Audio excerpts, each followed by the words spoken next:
咁初賽就跑24秒63嘅，咁都係希路柏馬初賽成績24秒09，跟住第八線有斯里蘭卡嘅佩雷拉啊，選手2位斯里蘭卡選手，2位香港選手，1位中國選手。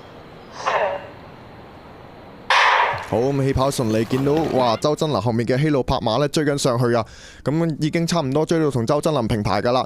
咁而家出邊4位選手平排，咁入邊嘅希路柏馬咧第一個出彎啊！咁後面周真林追翻上去，邱善庭亦都喺內線追緊上去啦。咁而家周真林攞翻個領先嘅位置啊！咁希路柏馬同埋入邊嘅阿爾提追緊上去，5個好近啊！平排應該係周正林啱啱好壓線攞到個金牌啊！24秒07，咁風速就係-1.4。哇，-1.4啊！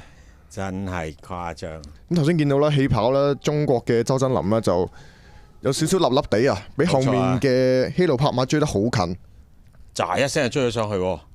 係啦，咁佢出彎嘅時候呢，就提速追翻上去嘅啫，咁佢就唔係第一個出彎嘅，咁可以見到咧入邊邱善庭呢斯里蘭卡第一啊，24秒07啊，同時間喎。周真林兩個都係24秒07，哇！啱真係好近啊！可能日計千分秒輸咗啦。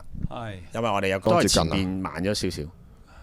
24秒36就突破唔到自己嘅成績，但係-1.4米風都好好㗎啦。佢出彎係幾好啊，不過係最後嗰30米真係有體力爭咗少少啦。就見到佢都好有信心啊！出彎嘅時候都冇放啊。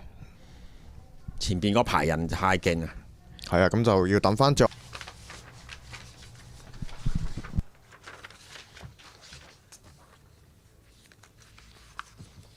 其實中國嘅選手啦，佢其實起跑就麻麻地啊，但係去到後程呢，就力追斯里蘭卡嘅選手佩雷拉，反應時間真係輸蝕咗少少。輸嗰度啦，係真係唔止千分6去反應時間嚇。係啊，同埋同佢哋嘅個人最佳成績呢，都係有一段嘅距離嘅仲。係啊，個風勢。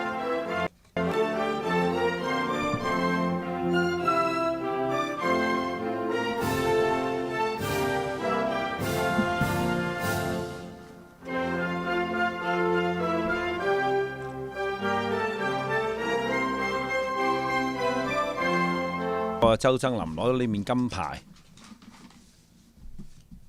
鬥得相當之燦爛嘅一場女子